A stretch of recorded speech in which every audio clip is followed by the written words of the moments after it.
Boa noite. Vamos a Atos, capítulo 1.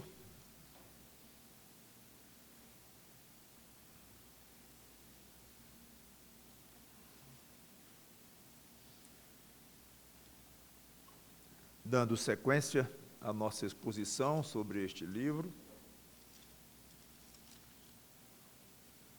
Acabamos de ver a ascensão do Senhor Jesus Cristo para o céu, quando uma nuvem o envolveu. Os discípulos ficaram olhando, e 2 anjos apareceram, perguntaram: por que vocês estão aí olhando? E anunciou que aquele que havia subido iria descer da maneira como ele havia subido. E aí, nos versículos 12 a 15, vemos a sequência. Então, Atos 1, 12 a 15. Então, voltaram para Jerusalém, do monte chamado Olival, que dista daquela cidade, tanto como a jornada de um sábado, mais ou menos 1 quilômetro e um valor quebrado aí.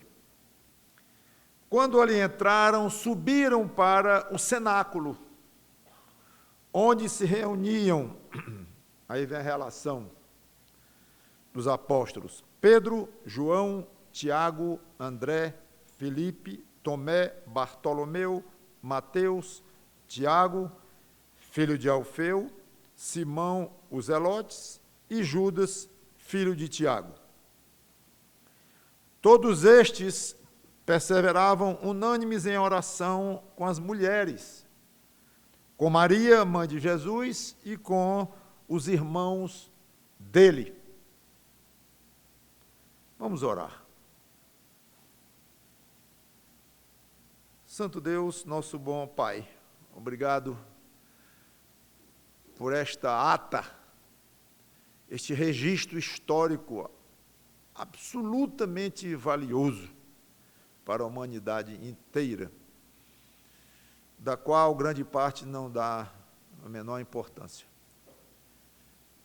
Mas um grupinho talvez de milhões, mas entre 8 bilhões, não deixa de ser um grupo pequeno, daqueles não os que fazem parte da grande cristandade, que religião não é o que salva, mas me refiro àqueles que são salvos pelo Senhor Jesus Cristo, através das diversas igrejas cristãs espalhadas por este mundo. É esse grupo que eu me refiro, que valoriza o que está aqui escrito, e que busca entender, busca tentar conhecer o que está por trás e aplicar para os dias de hoje, e cresce ouvindo as narrativas, se sente desafiado por grandes lições aqui contidas.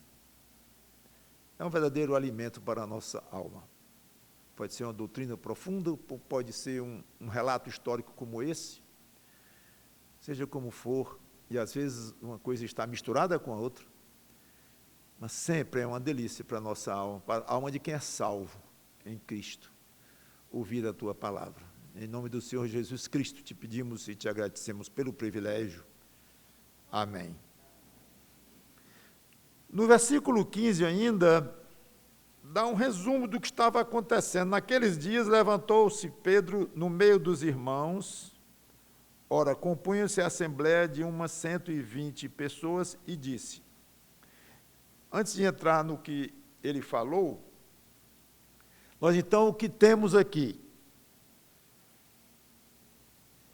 Vieram do Monte das Oliveiras, de onde Jesus tinha subido, e foram fazer alguma coisa.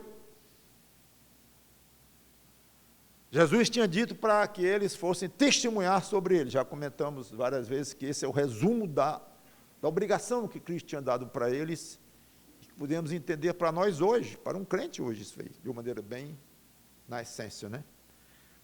Mas eles passaram então a se reunir. A primeira coisa que eles fizeram foi se reunir, num lugar chamado cenáculo. Há uma discussão se é o meu lugar onde Jesus comemorou a ceia, a última Páscoa, que foi a ceia e tal. A discussão não se tem nenhuma certeza histórica de que foi ou que não foi. Mas o que vemos aqui é uma congregação seletíssima de 120 pessoas, de acordo com o versículo 15, como eu li, 11 apóstolos, os 12 menos Judas, Maria, mãe de Jesus, os irmãos dele, agora convertidos, porque lá em João 7,5, não precisa ler, mas nós somos informados que nem os irmãos dele criam nele. Então houve uma conversão dos irmãos de Jesus, pelo menos a partir daquele ponto em que João comentou, no capítulo 7, e até este ponto. Isso é algo importante, interessante, inclusive Tiago, um deles, foi distinguido com um livro da Bíblia, o livro de Tiago, é de um irmão de Jesus. E ele diz no livro que é irmão de Jesus. E aqui nós vemos uma das reuniões mais importantes da história da humanidade. O grupo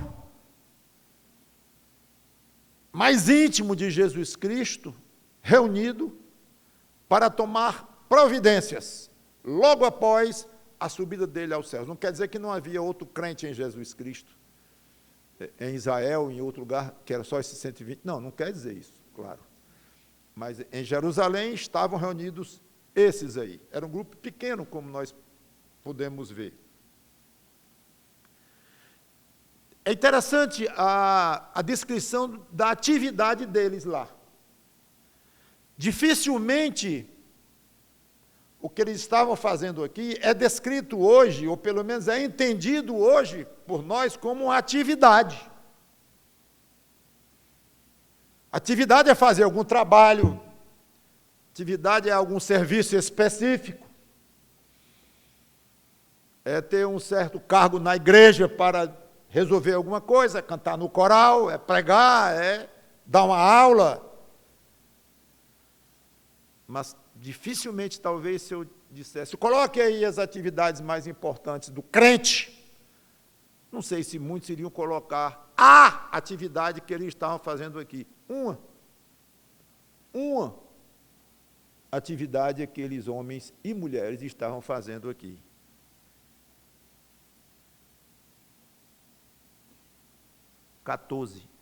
Todos estes perseveravam unânimes em oração. Ponto. Acabou. Qual foi a sua atividade de ontem de manhã? Orei. Então, você orou, passou o dia, amanhã orando. Passei. Então, você não tinha nada o que fazer, não.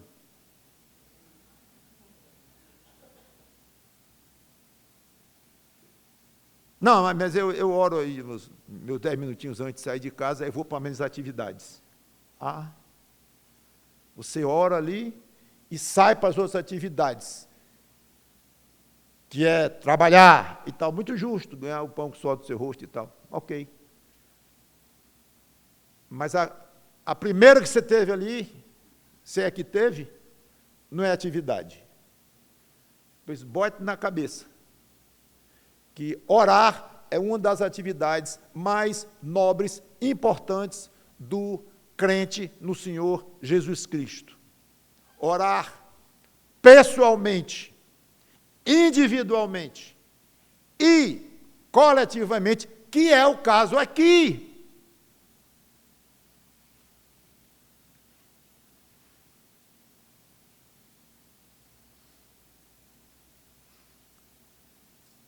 Oração. Aí diz que esses perseveravam unânimes em oração. Eu fui dar uma olhada na palavra grega traduzida aqui por perseverar. E a ideia lá é insistir, que inclusive está bem traduzido. Perseverar. Insistir. Eles estavam insistindo em oração. Dando a ideia, talvez, que a atitude que Pedro tomou, como já vamos ver aqui, não veio de um momento para o outro. A ideia, o mandamento, melhor dizendo, que o Espírito Santo comunicou a Pedro, que nós vamos ver já qual foi, talvez não tenha vindo imediatamente, não sei depois de quantas reuniões, não sei quanto tempo depois, mas eles insistiam em oração. Olha aí o registro. A minha, não pode dizer tentação, porque tentação é para o pecado, né? Mas a tentação, entre aspas, aqui é aprofundar mais na questão da oração, que é uma oportunidade excelente. Mas se em cada assunto desse a gente parar e for descer fundo, não vamos chegar em Atos, talvez, antes de Cristo voltar. Insista nas suas orações pessoais e nas nossas orações coletivas.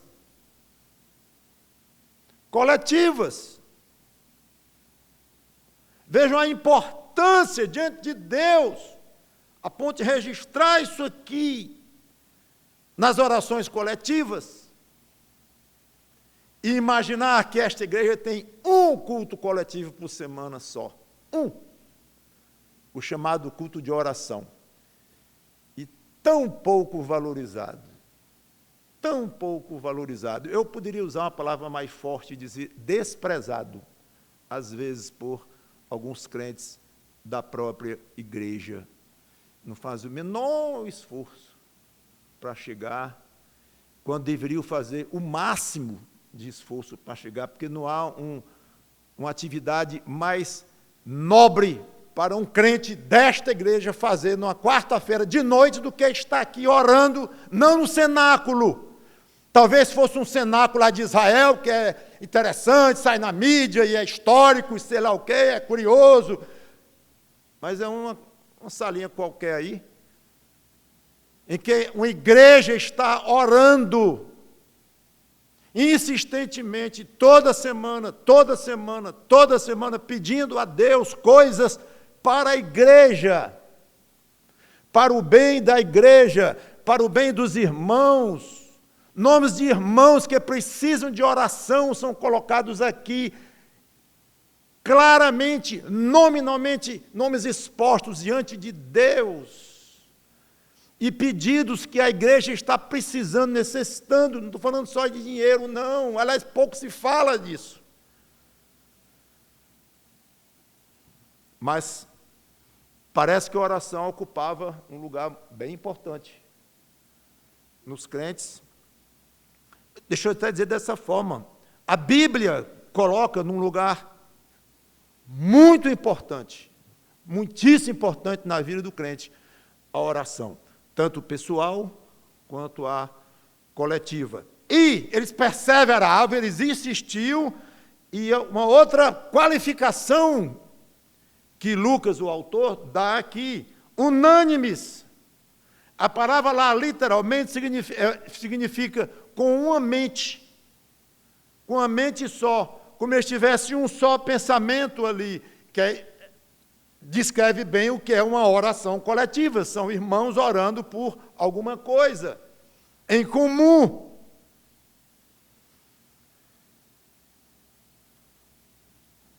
Aí Pedro se levanta e diz, 16 em diante, irmãos, convinha que se cumprisse a Escritura, que o Espírito Santo proferiu anteriormente por boca de Davi, acerca de Judas, que foi o guia daqueles que prenderam Jesus. Porque ele era contado entre nós e teve parte nesse ministério.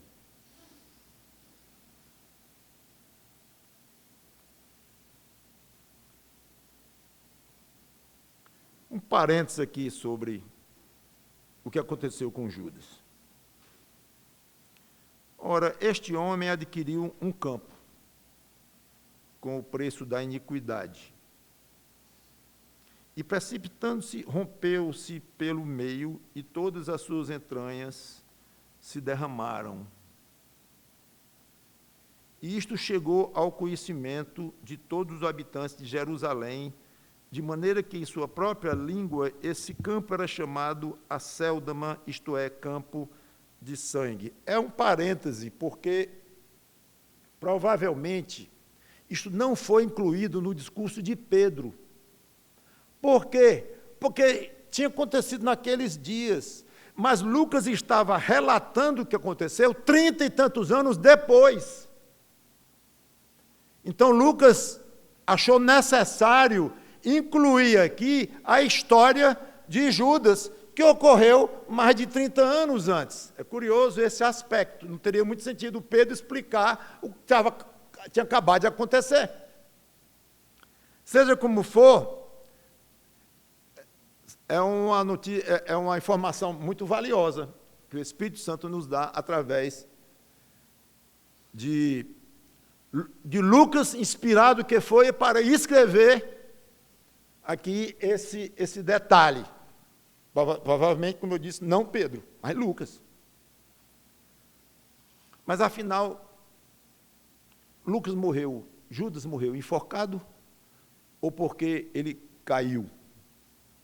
Provavelmente as duas coisas, é a maneira de se interpretar e de conciliar as duas formas, os dois acontecimentos que houve aqui com Judas. Nos evangelhos, nós lemos que ele, muito perturbado, jogou diante dos sacerdotes as 30 moedas pelas quais ele tinha vendido a informação sobre Jesus Cristo.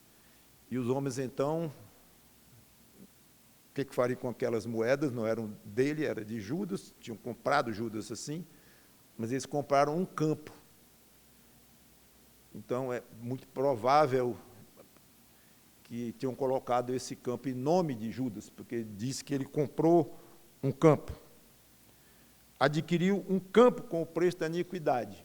Muito provavelmente foi o dinheiro que os sacerdotes usaram para comprar o campo com dinheiro de Judas, no nome de Judas. E foi lá que Judas se matou, se enforcou. E talvez o corpo tenha ficado lá um tempo suficiente para entrar em decomposição ou para inchar e ficar frágil. E quando caiu, então, o rompimento da corda, ele rompeu-se. Isso derramou as entranhas dele no chão. Um final absolutamente triste e deprimente. Muito bem. Explicado o que houve com Judas, Pedro diz: tem profecia das Escrituras para se cumprirem com relação a este assunto aqui. Duas passagens no Velho Testamento apontam para Judas e que nós temos de substituí-lo. Primeira coisa, já chama atenção a importância do cumprimento das Escrituras. Precisam ser cumpridas. Uma forma de entender é assim se cumprindo as Escrituras. Toda a vida do crente, toda a sua vida, você que é crente, está em função desse fato. Já pensou se as Escrituras se não tivesse mais muita importância as Escrituras serem cumpridas? Você está aí feliz, satisfeito? Porque você está convicto de que as Escrituras vão ser cumpridas. Não sei se você já parou para pensar nisso, mas é implícito. Mas você quer ver como é fácil imaginar o contrário? Deus revela assim: esqueçam as Escrituras. Não vão ser mais cumpridas as coisas que estão lá prometidas, não. Aí você ia saber o que era um pânico, e eu também. e a nossa vida ia ficar um inferno aqui mesmo na terra. Ia ser impensável viver assim. Então, é com naturalidade muito grande que a gente ouve Pedro dizer, olha, é importante se cumprirem as Escrituras. Ah, é mesmo e tal. Mas que isso pese um pouco na nossa alma e nós vejamos a importância do cumprimento das Escrituras, não só nas nossas vidas, mas em toda a história da humanidade, em todo o desenrolar, até a eternidade adentro, as Escrituras serem cumpridas. Sei que é complicado entender como as Escrituras se cumprem, especialmente passagens proféticas, com as correntes escatológicas que existem. Sei que é complicado, maneira de entender diferente, passagem A, passagem B, eu sei. Mas, a parte disto, uma vez o crente se convencendo que aquela Escritura manda isto, tem que ser obedecida. Ou não é uma ordem, mas é uma afirmação sobre o futuro, tem que ser crido o que está escrito ali. A importância absoluta das Escrituras na vida do crente. O verdadeiro autor das Escrituras é o Espírito Santo. Vocês viram aqui que a naturalidade com que Pedro falou isto? Irmãos, convinha que se cumprisse a Escritura que o Espírito Santo proferiu anteriormente por boca de Davi, 1000 anos antes. Foi o Espírito Santo que falou através de Davi.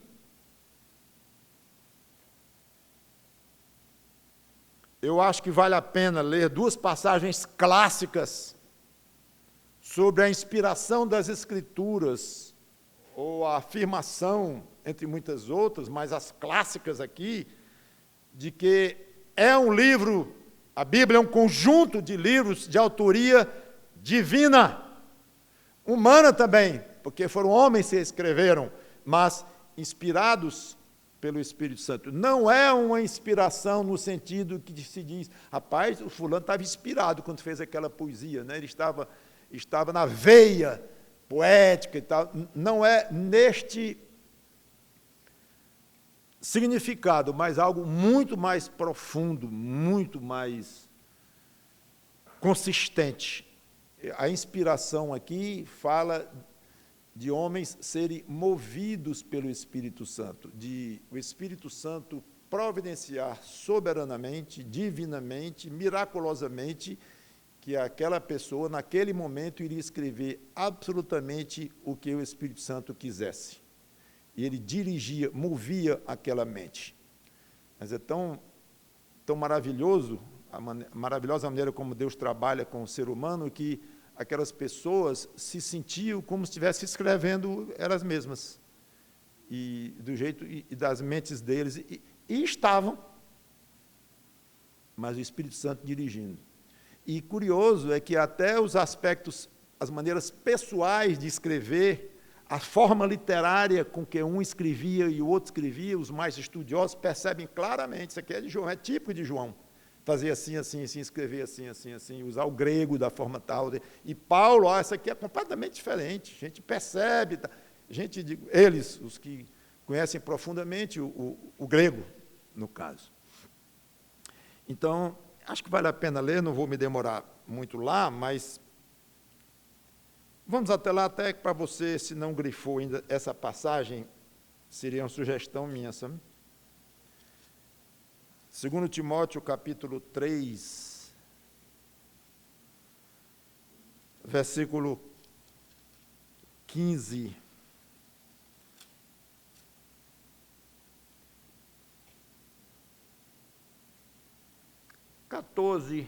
Em diante, 2 Timóteo 3,14. Tu, porém, permanece naquilo que aprendeste, de que foste inteirado, sabendo de quem o aprendeste. E que desde a infância sabes as sagradas letras que podem tornar-te sábio para a salvação pela fé em Cristo Jesus. São textos riquíssimos, claro, poderíamos parar em quase cada palavra aqui. Toda a Escritura é inspirada por Deus, ou soprada por Deus. No original, a palavra lá é soprada. Toda a Escritura é soprada, inspirada por Deus e útil para o ensino, para a repreensão, para a correção, para a educação na justiça, a fim de que o homem de Deus seja perfeito e perfeitamente habilitado para toda boa obra. Então, esta é uma. A outra é 2 Pedro, capítulo 1, versículo 20 e 21, que diz assim, 2 Pedro, capítulo 1, diz: sabendo primeiramente isto, então em 2 Pedro, capítulo 1, versículo 20, que nenhuma profecia da Escritura provém de particular elucidação. Por quê? Nunca jamais qualquer profecia foi dada por vontade humana.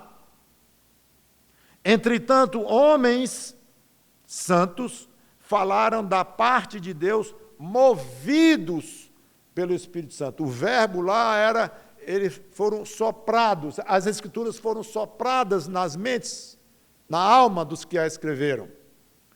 E agora aqui fala que o Espírito Santo moveu pessoas para escreverem. Muito bem. Então, voltando lá agora o versículo 20, o 18 e 19, já falamos sobre o parênteses a respeito de Judas. Então, voltando a Atos capítulo 1, agora o versículo 20. Porque está escrito no livro dos Salmos. Lembra que Pedro diz, é preciso que a Escritura se cumpra aqui. Que Escritura, Pedro? Ele vai dizer. Embora não disse o número do Salmo no versículo, porque não existia ainda essa numeração. Mas ele cita. Porque está escrito no livro dos Salmos, fique deserta a sua morada, e não haja quem nela habite. Que salmo é esse? 69. Vamos lá? Também é grande a vontade de ir lá e fundo nesse salmo. Salmo messiânico, e chamado também um dos imprecatórios. É um estudo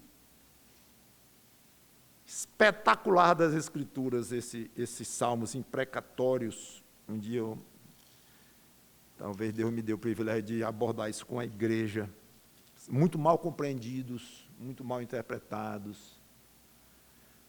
Aqui, o Messias pede a Deus vingança para os inimigos dele. Providências de Deus para aqueles que fizeram mal e perseguiram ele, Messias. E é isso. Mas não é Davi que está pedindo? É e não é. É. Pedro explicou. O Espírito Santo disse através de Davi isto.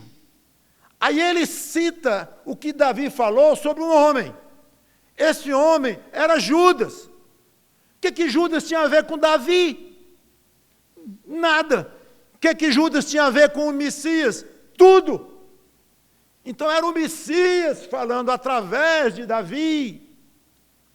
E algumas coisas são aplicáveis mais a Davi no aspecto humano, sim. E geralmente se tem que esses salmos são Davi, ou pode ser outro autor, falando, e algumas frases se aplicam ao Messias. Talvez seria melhor encarar o contrário. O Messias assume a autoria, ou o Espírito Santo falando pelo Messias, ou como se o Messias estivesse falando aqui, e aqui se aplica só ao salmista em termos humanos. O contrário, eu sugiro essa forma inversa. E é impressionante quando lemos estes salmos, entendendo que é Cristo falando. ao pai dele e pedindo vingança. E falando que ia haver vingança. Inclusive, já vemos aqui uma pequena amostra. No versículo 25. Fique deserta a sua morada e não haja quem habite as suas tendas. Quem é? Está falando de quem? Não tinha no mundo quem dissesse que isso aqui se referiria ao traidor do Messias. 1000 anos depois, nem Davi deveria saber disso. Está falando aqui de inimigos do Messias.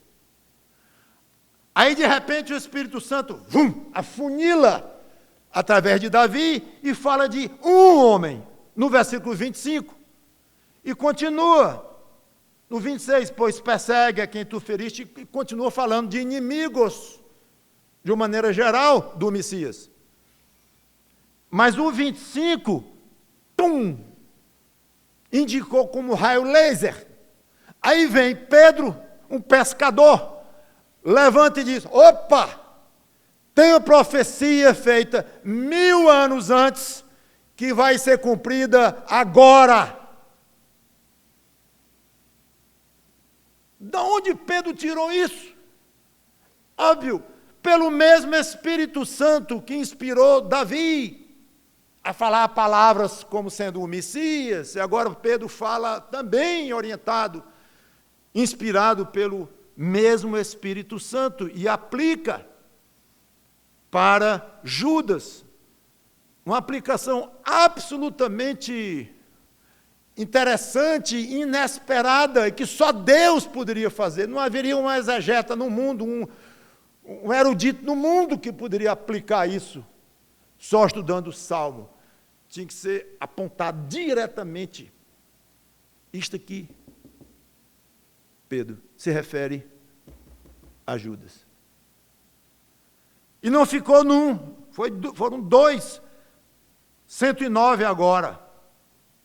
Salmo 109, mesmo fenômeno, o Messias falando de inimigos.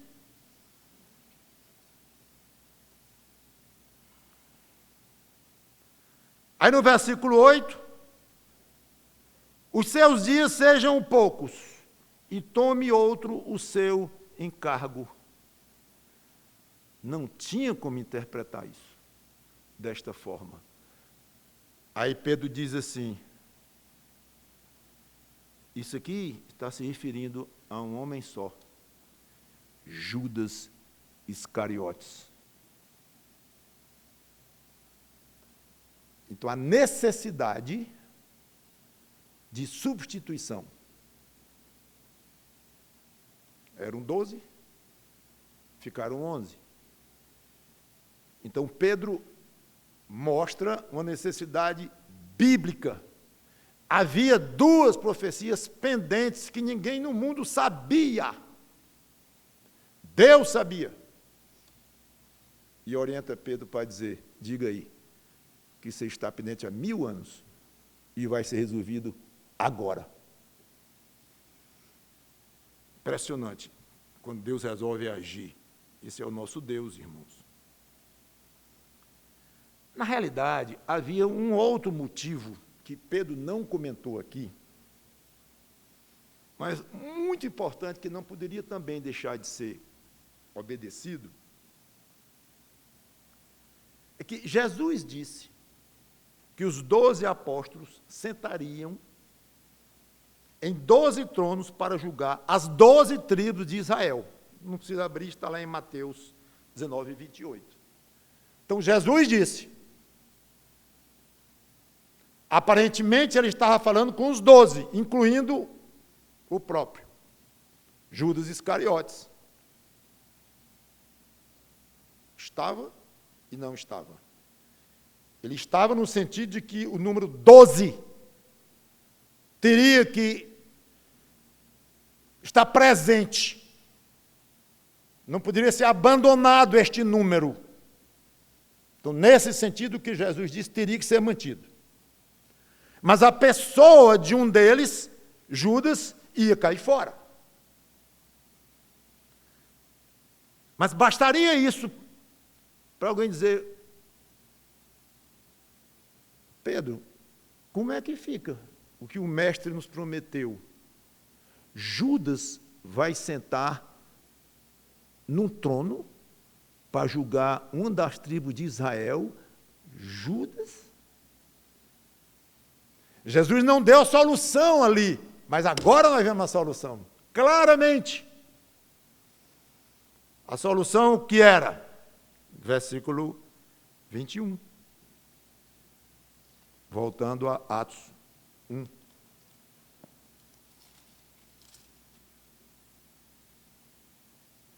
É necessário, pois,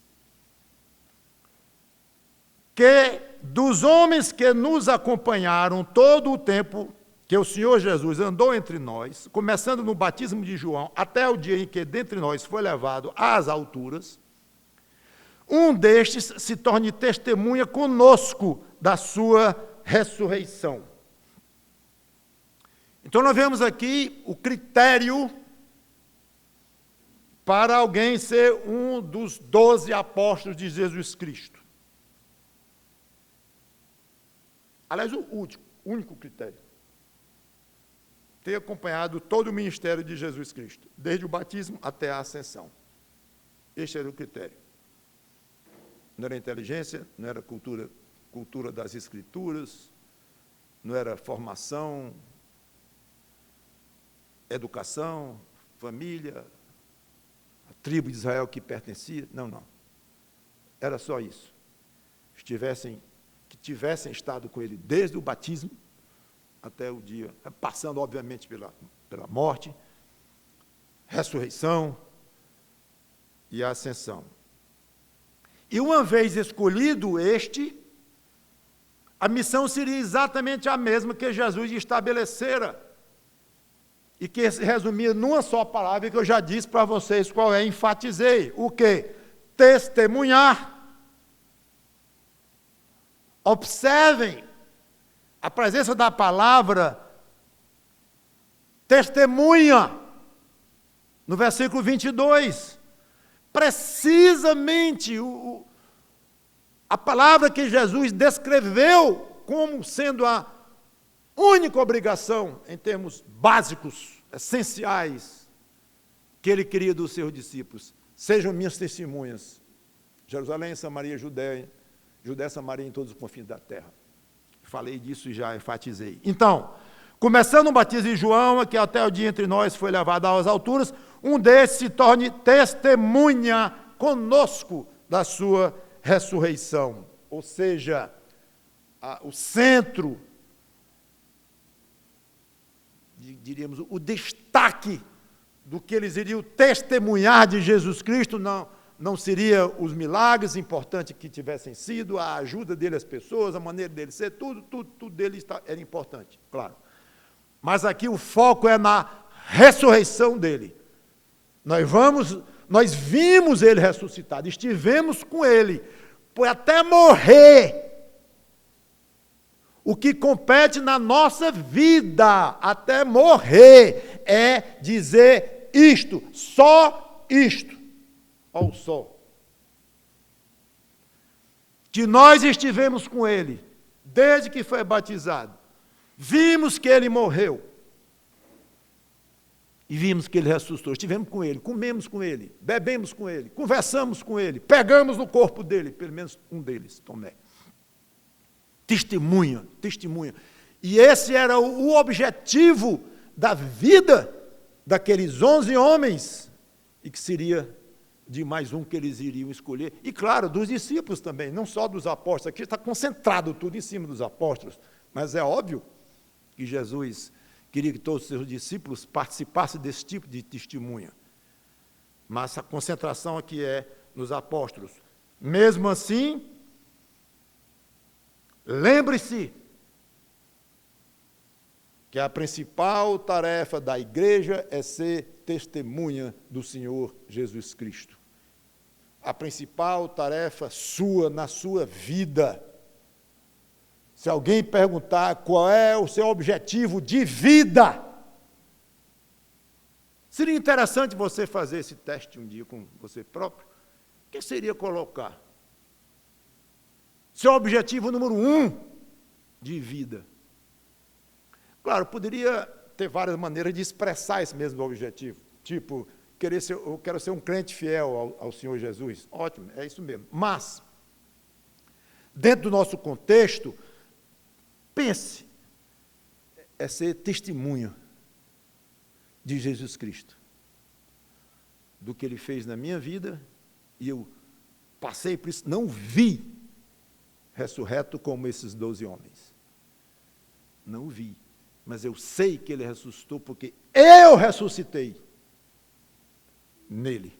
E eu sou uma nova criatura, eu sou uma outra pessoa. Então não pense que o seu testemunho é fraquinho, que vale pouco. Ah, eu não estava lá, que pena, não tenho tanta força. Então, cada um na sua época, do seu jeito, da sua particularidade que Deus colocou, mas saiba que o seu testemunho, não há algo mais importante na sua vida do que esse testemunho de Cristo, incluindo a ressurreição dele.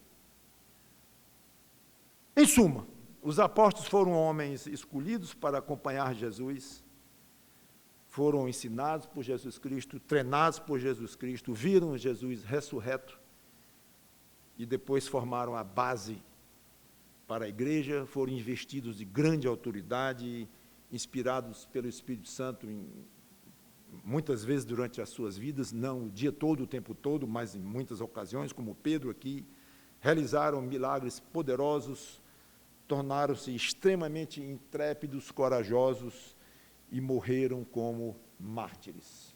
Todos, conforme a história, com exceção de João. Versículos 23 a 25.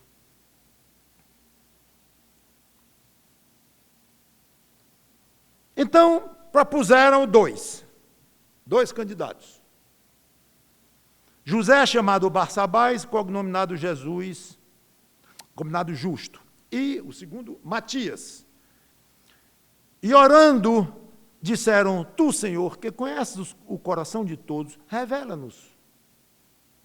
Qual destes dois tens escolhido para preencher a vaga nesse ministério apostolado, do qual Judas se transviou, indo para o seu próprio lugar?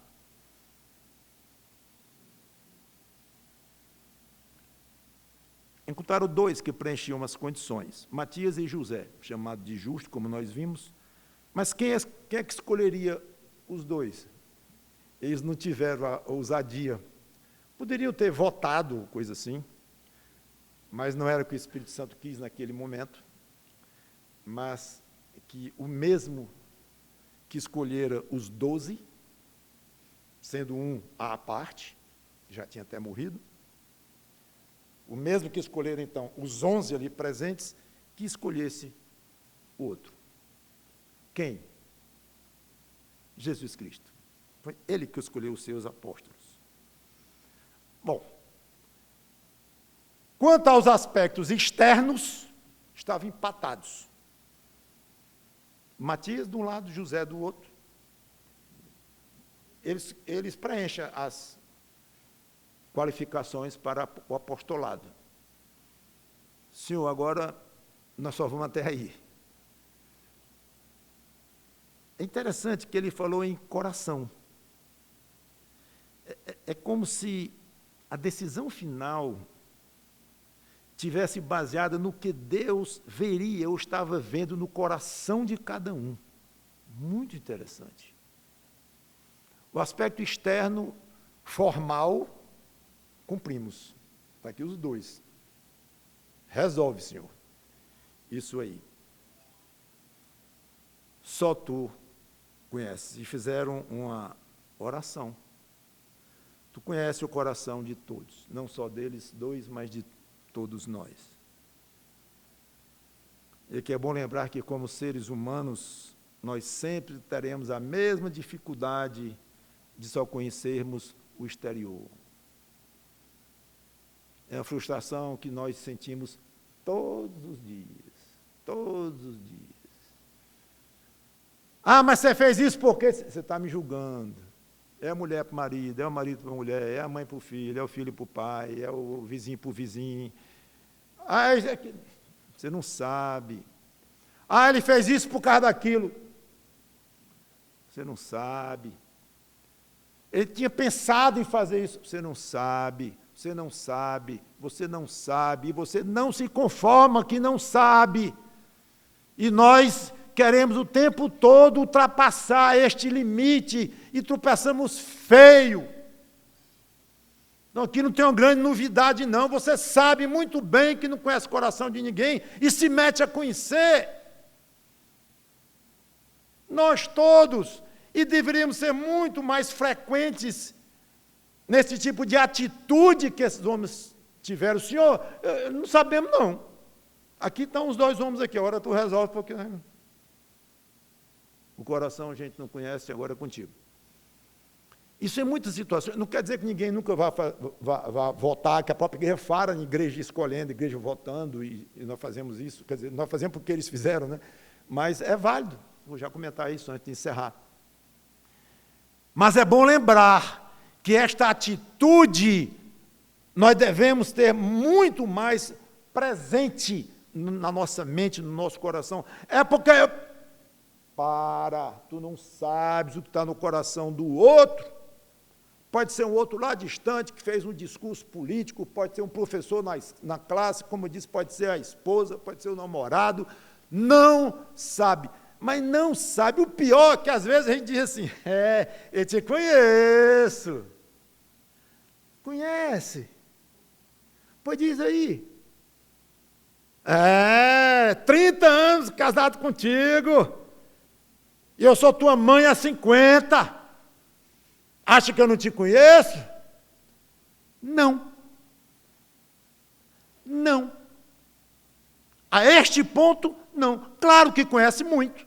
Da personalidade, do jeitão, da maneira de agir, da maneira média, como uma média da forma da pessoa ser e tal. Mas numa conversa dessa não é o que está em jogo, não. O que está em jogo é, você me conhece que está aqui dentro? Pode, cala a boca. Mas eu sou mãe, porque eu sou pai, pode ser o que for. Não conhece o coraçãozinho de uma criança com 2 anos de idade. Você não conhece o que está lá dentro. R menos. E eu também. Muito bem. É interessante que ele diz, né? Qual destes 2 tens escolhido? Não é nem vais escolher, como se tivesse feito já. Revela, só queremos que tu reveles. Para esse apostolado, bonito aqui a palavra, né? Esse apostolado, uma posição altamente privilegiada e específica. Interessante dizer que Judas se transviou. Eu fui olhar no original, esse transviou significa cair. Não literalmente, como de fato caiu também, lá de cima da corda, né? Mas não é o caso aqui. Ele caiu no estado dele, na alma dele, caiu. Importante, Judas não foi substituído porque morreu. É porque se transviou, porque caiu. Isso vai refletir lá em que? Em alguma organização mundial que fala de uma sucessão de apóstolos? Não. O primeiro apóstolo que morreu depois de Judas foi 18 anos depois, Tiago, primeiro mártir da igreja, apóstolo que morreu, e ele não foi substituído, nem se falou nisso. Depois o segundo, o terceiro, morreram todos. Nenhum foi substituído mais. Por quê? Porque o apostolado deles era absolutamente pessoal, intransferível. Paulo fala em Efésios da base, do alicerce dos apóstolos e profetas. O alicerce já lançado. Então era um ministério específico de cada um deles. Judas não foi substituído porque morreu. É porque se desviou, saiu abandonou Jesus Cristo. Aí substituíram. Inclusive, como já falei, estava amarrado nas Escrituras 1000 anos antes e tudo mais. Então, é importante nós sabermos este aspecto. Deus tinha um plano específico para aqueles homens, para aquele grupo. E tem até livro que fala de cada um deles, mas tem que depender muito de historiadores daquela época e tudo, e a lenda de um, a história do outro, mas quando muitos falam a mesma coisa, a chance de ter sido verdade é alta, mas nunca podemos nos basear, nunca podemos afirmar, ok? Mas a história deles, pela tradição, é muito interessante, muito sofrida, e foram longe, fisicamente longe, países distantes, onde lá morreram, cada um deles, cada um teve a sua história. Aliás, claro que teve, mas nós sabemos mais ou menos, como já falei, sem tanta segurança. Encerrando, versículo 26. E os lançaram em sortes, vindo a sorte recair sobre Matias, sendo-lhe então voltado o lugar com os 12 apóstolos. Curioso, sorte. O Espírito Santo os levou a agir assim, e isso já havia alguns precedentes no próprio Velho Testamento, a própria função do Urim e Tumim, que eram duas pedras no sumo sacerdote, e não vou falar agora, mas é interessante, e tem algo a ver com isso, que Deus indicava de uma maneira sobrenatural. E não é norma para hoje. Hoje nós usamos votação, como hoje, e, como eu já disse, a igreja naquela época escolhia, mostrando claramente também um pronunciamento da própria congregação. Lição final. Deus queria um grupo de 12 homens no início da igreja, e assim foi feito. Judas foi na contramão. Tudo bem. Deus colocou outro. Deus tem um plano para a obra dele, e falando na nossa linguagem humana, conta com você.